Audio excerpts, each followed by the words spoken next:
Thanks for downloading this podcast from Radio Kerry. For more, go to radiokerry.ie/podcasts or search iTunes using the keyword Radio Kerry.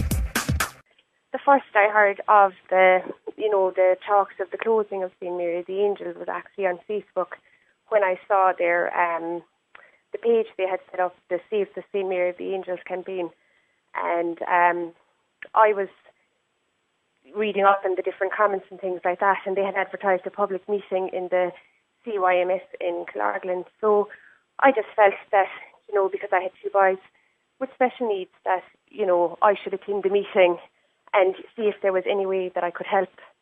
The meeting was well attended, and I suppose I spoke at the meeting. I spoke about our boys. I spoke about, worrying about the future and, the importance of keeping a facility like St. Mary the Angels in the county, because at the end of the day, there are children out there that are going to need to have to go into residential care, and, community living isn't an option for everybody. Yeah. So what did you tell the Minister when you had the opportunity to speak about your family situation, your son Michael and your other son Kieran, both of autism, but Michael would be more severely affected? Well, I said to him, Jerry, that we have two boys with autism. I explained that Kieran was attending the mainstream secondary school in Kenmare, and he was in the ASD unit there. And I said that Michael was currently a student in St. Francis Special School in Beaufort. And I said to him that in my household, I had both ends of the spectrum. That Kieran, I could see down the line, living in the community, living independently. An independent and healthy life, yeah. To need someone to look out for him, someone to check in every now and then. But, that he would be well able to cope. But at the moment, looking at my son Michael and the way, he's affected by his autism and how severe he is, I said to the Minister, down the line that I could see it having to happen, that Michael would need to go into residential care.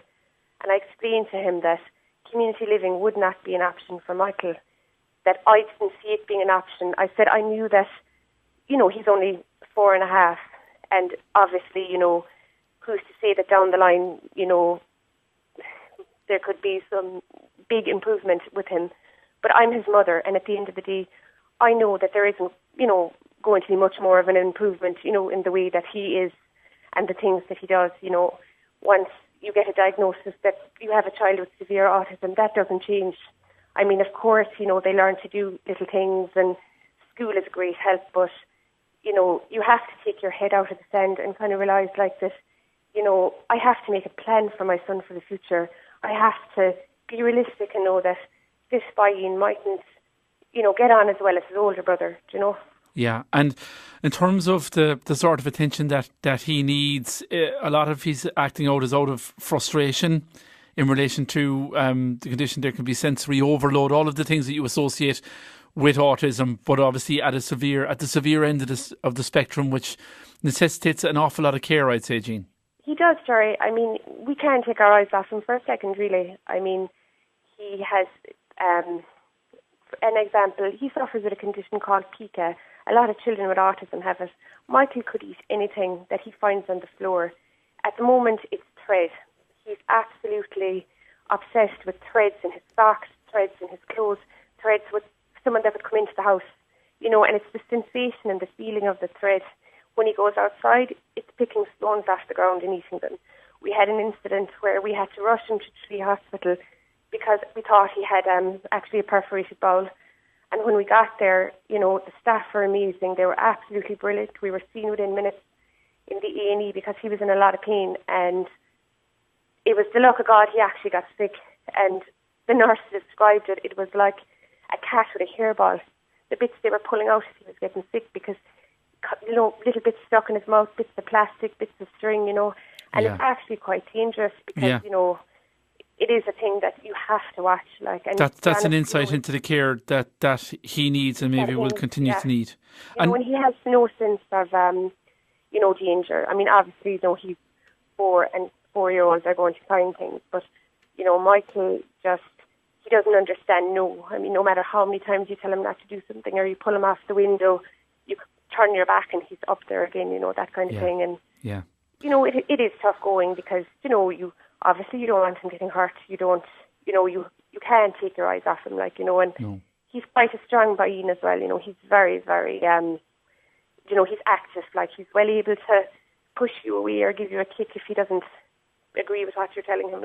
Yeah. And he can be very, very, he's like a little worm, I suppose. Really, he's quite wriggly then as well, trying to hold on to him, and then he gets frustrated because it's what he wants to do his own thing, and he wants to, he's adamant, this is what I want to do. So you're trying to, stop him from hurting himself, really. Yeah.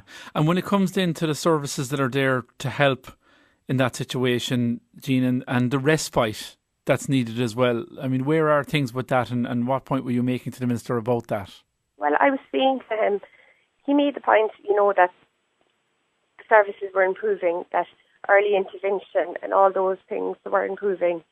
And I said to him, they weren't. And he said, well, this is, what I know, the services are improving. And I said to him that in 2003, when my son Kieran entered the Brother of the Charity Services in Killarney, they're known as the Kids Early Learning and Development now, but Kieran was getting 3 days a week, 3 hours a day of early intervention. But when Michael came under their wing in 2013, the end of 2013, he was getting 1 day a week, 1 hour a day. So that spells it out. That's fairly stark in the difference of, and we've heard that reported from different families across the county, of the services in the early 2000s versus the services now, no relation. And I mean, I couldn't fault the staff in Killarney. Katie Kernan Friel, Mary McCarthy, our domiciliary nurse, they are just such an amazing group of people. They were unbelievable. They have been there, they were there in Kieran's time, Caroline O'Sullivan, the physiotherapist. They were there again in Michael's time. And it was a great comfort going back under the services in a way, dealing with these people that knew us and knew us as a family, that we weren't dealing with strangers. And then with the respite, we had respite up to August.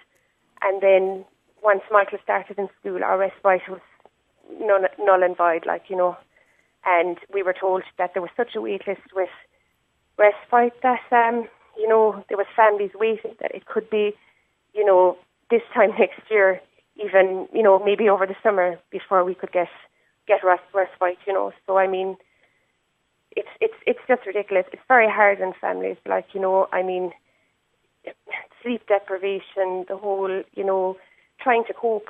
I can cope with Michael. I've youth on my side. I'm lucky, and I'm good, and my health is quite good. But there are families out there that mightn't have that on their side, and they're trying to cope at home with a child that needs, extra help, extra things going on, and they need somebody to step in and say, okay, we got this. You go and you recharge your batteries, because if you're burning the candle at both ends, it's not good for him either. Not good for your child. It's not good for yourself. Jean, finally, do you think that the Minister took your message on board? I don't think he did, to be honest, Jerry, no.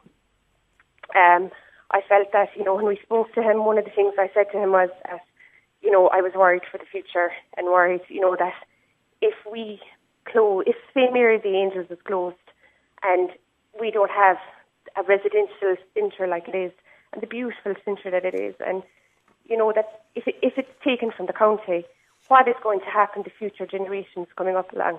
We have to fight. We have to keep it open, not just for my boy, but for the other boys and girls coming up along, for the children that aren't even born yet.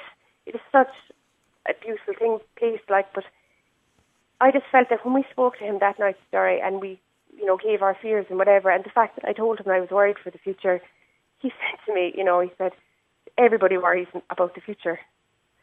And yes, I respect that. Of course, people have worries about the future and whatever, but I think, you can't say that to special needs parents, even though we're told, take every day at a time and don't worry. Of course you're going to worry. Yeah. And it was like he didn't really care. He was kind of saying to me, get over it, it'll be fine, And I just felt that, the fact that he came down to see the premises and see everything, and he was shown around by all the, the staff and the counsellors that were there with him. I felt it was a kind of a waste of time, really. I think he had his mind made up coming down. that community living is the way to go. The way to go, and the fact that this is where it's going to be. He gave parents a little bit of hope that maybe he'd listen, but he didn't, because I know he gave he said, look, I'm not going to move anyone out there unless, I have full consent from their families, but he's closed it to everybody else. And I mean, what's going to happen to the place? It was given as a present by the Dial family, The nuns, when they handed it over to the St. John of Gods, they asked them to continue the work, the great work that was being done there. It's a sanctuary, it's such a special place. And, it's until you go in there and you see the safety, the kind of community it is, it's not an institution. It's somewhere that the residents can walk freely. Their safety, it's their home from home. And a lot of them there, for many number of years. And, to see this being closed now and it's to lie idle, what is going to happen? It's okay. It's a decision that's being made that has no sense to it. And the other point I would like to make, as well as with this community living, we have such staffing problems in our hospitals, such staffing problems in the health sector. How can the minister not guarantee that this isn't going to happen out in the community? There'll be staffing problems there as well. That there will be staffing problems, and that, how can he guarantee this isn't going to happen, Thanks for listening to this podcast from Radio Kerry. For more, go to radiokerry.ie/podcasts or search iTunes using the keyword Radio Kerry.